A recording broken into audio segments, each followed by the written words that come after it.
দাদুকে বিয়োগ শিখিয়ে নি, তারপর তোর ব্যবস্থা করছি। হ্যাঁ দাদু ভাই, এ কি বললি তুই? আবার বলতো। বাসতে চলে দৌড় মারো। আমি তো দৌড়ি ছাড়ো দাদু, দৌড়ি ছাড়ো।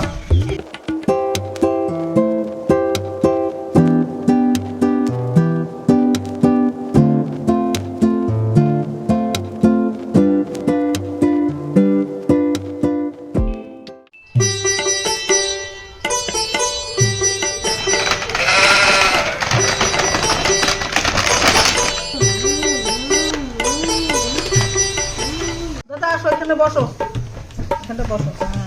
দাদা আজকে আমরা একটু খেলার ছলে পড়ে নিই, বুঝলা? কেন বলো তো? আমাদের সামনে পরীক্ষা তো, সেই জন্য একটু পড়াশোনা করতে হবে, ঠিক আছে? আচ্ছা পাগলু, তোমার প্লেটে 5টা রসগোল্লা আছে, হ্যাঁ? তারপরে আমি আবার 3টে দেবো। তাহলে তোমার প্লেটে কটা রসগোল্লা থাকবে বলো তো? আমি প্লেটে একটা রসগোল্লা দেবো। একটাও থাকবে না কেন? তার মানে আমার প্লেটে পড়ে আগে আর পেটে চলে যাবে। একটাও থাকবে না মানে কি বলছিস এটা? পাগলু বেশি ফাইজলাম বানা করবি না। তোর প্লেটে 5টা রসগোল্লা আছে, আমি আবার 3টে দিলাম, তাহলে যোগফল কত হয়? আমি বড় হয়েছে বেশি রসগোল্লা খেতে হয় না, নাহলে পেট ব্যথা হয়। তাহলে শুধু 5টা রসগোল্লাই দাও, আর দিও না। হ্যাঁ দাদু ভাই, ঠিকই বলেছো। বেশি মিষ্টি খাওয়া শরীরের পক্ষে ক্ষতিকর।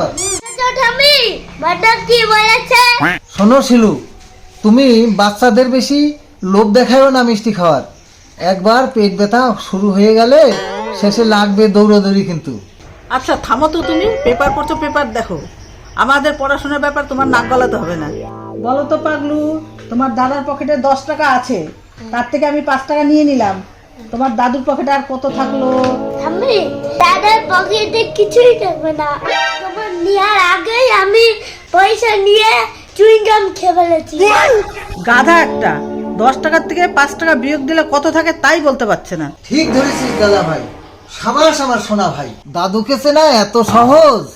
তোরা দুই দাদু নাতি মিলে আমার মাথাটা চিবিয়ে খেয়ে ফেলবি। এবার শেষ চেষ্টাটা করেই নেই, দেখি কি শিখিয়েছে স্কুলে। আচ্ছা বলো, এ ফর কি হয়? বলবো তাহলে? ওরে আমার দোষ দেবে না তো? হ্যাঁ হ্যাঁ বল, আমাকে উদ্ধার কর। এরপর আলমারির উপরের তাক। হ্যাঁ দাদু ভাই, এ কি বললি তুই? আবার বলতো। মন্ডা, তোমার টাকা আলমারির তাকের উপরে।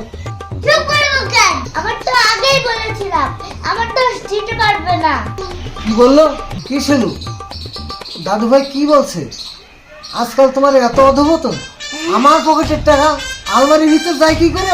জানো তো, চুরি, অবিশ্বাস এগুলো সংসারের অমঙ্গল টেনে আনে। এই জন্যই তো মাঝে মাঝে পকেটের টাকার হিসাব পেতাম না।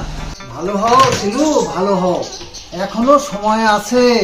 আচ্ছা তুমি যে কি বলো না, ওই বাচ্চা ছেলেটা কি বলেছে সেই শুনে তুমি আমাকে বলছো? ওইটা আমার মা মাঝে মাঝে আসতো, তখন আমাকে দিয়ে দিত, সেই টাকাটাই আমি রেখে দিয়েছি। মাঝে মাঝে তোমার মা ভাই আসে ঠিকই, তবে তারা দিতে আসে না গুছিয়ে নিতে আসে তা তোমরা মা জিতেই জানো। যাকগে, দাদু ভাইকে পড়াচ্ছ, পড়াও। তুমি যা বলো না। আসো তো দাদা ভাই, আমরা পড়াশোনা করি। বলো তো দাদু ভাই, বি ফর কি? আমি এটা তো সহজ। বিফল বকরি। তার মানে? আরে সকালে বিকালে বড়টাকে বকাতাম না, সেইটা। হে হে, এই তো আমার হিরের টুকরা দাদু ভাই। দাদু ভাই, এর জন্য বিকেল বেলা তোমার জন্য স্পেশাল ফুচকা খাওয়া হবে। দাঁড়াও, আজকে তোমাকে ফুচকা খাওয়াচ্ছি। আগে তোর দাদুকে বিয়োগ শিখিয়ে নি, তারপর তোর ব্যবস্থা করছি। দাদু ভাই সেরে সেরে আজকে কিন্তু পাগলি খেপেছে। বড়টা বাসতে চলে দৌড় মারো। আমি তো পালালাম। ওরে বাবা রে, আজকে আর রক্ষা নেই। দাঁড়া তো, দৌড়ি ছাড়ো দাদু, দৌড়ি ছাড়ো। পালাচ্ছে কেন আজকে দেখে নি।